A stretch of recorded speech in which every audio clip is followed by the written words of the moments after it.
On the national political landscape, the times seemed ripe for a progressive United States president. And one emerged, if only by a twist of fate.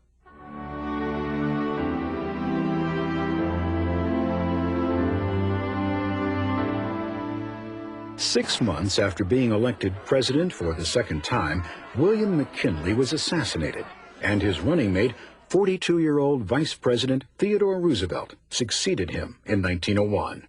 He was the youngest person ever to hold that office.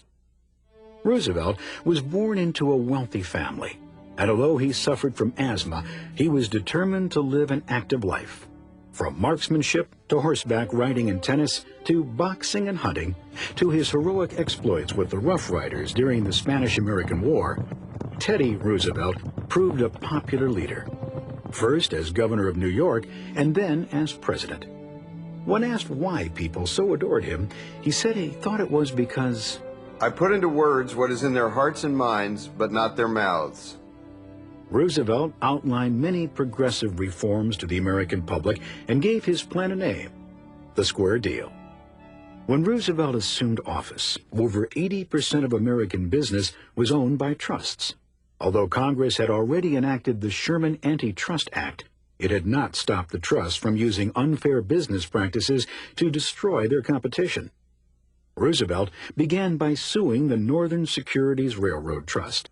And in 1904, the Supreme Court agreed that the trust had become a monopoly and ordered it dissolved. Roosevelt's administration filed over 40 more suits. They pursued the beef industry, Standard Oil, the American Tobacco Company, and many other trusts. Americans overwhelmingly returned Roosevelt to the presidency in 1904. As he continued his work as a trust buster and a staunch proponent of governmental regulation of business. The many other progressives who were serving in local, state, and federal government helped Roosevelt to get the support he needed to get his proposed laws passed, like Mayor Samuel Golden Rule Jones of Toledo, Ohio, Governors Charles Aycock of North Carolina, Albert Cummins of Iowa, and Fighting Bob La Follette of Wisconsin, both of whom became United States senators. 2 years after his reelection, Roosevelt saw the Hepburn Act become law, which gave the Federal Interstate Commerce Commission the power to regulate the maximum fees railroads could charge. Roosevelt next turned his attention to questions surrounding public health. Like most Americans, he was horrified when he read Upton Sinclair's The Jungle, and even considered becoming a vegetarian. He appointed a commission to investigate Sinclair's claims. A man could run his hand over these piles of meat and sweep off handfuls of the dried dung of rats. These rats were nuisances, and the packers would put poisoned bread out for them. They would die, and then rats, bread, and meat would go in the hoppers together.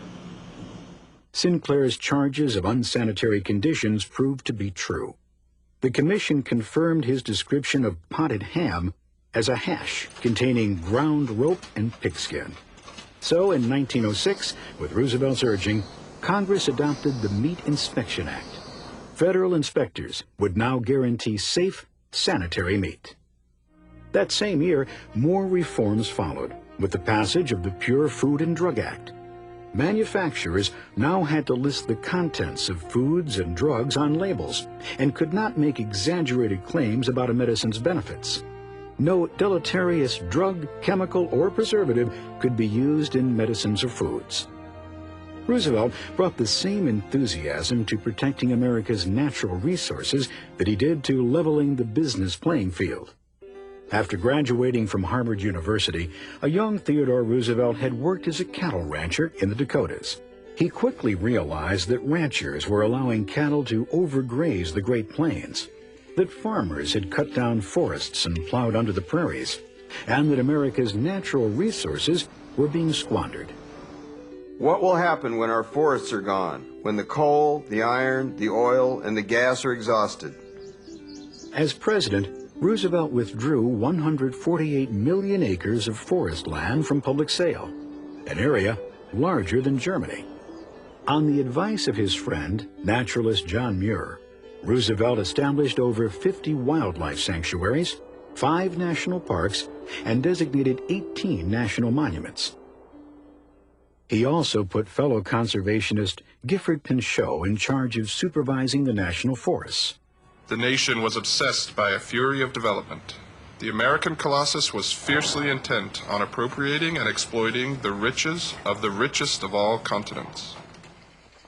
Roosevelt was so determined that Americans realized that the country's resources were not endless that he even banned Christmas trees in the White House. Theodore Roosevelt ignored tradition and redefined the image and scope of the President of the United States. He chose to be vibrant, visible, and accessible.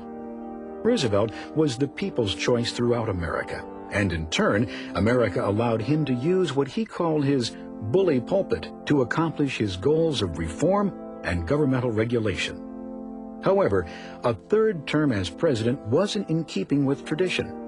So, bowing to President, Roosevelt instead handpicked his successor.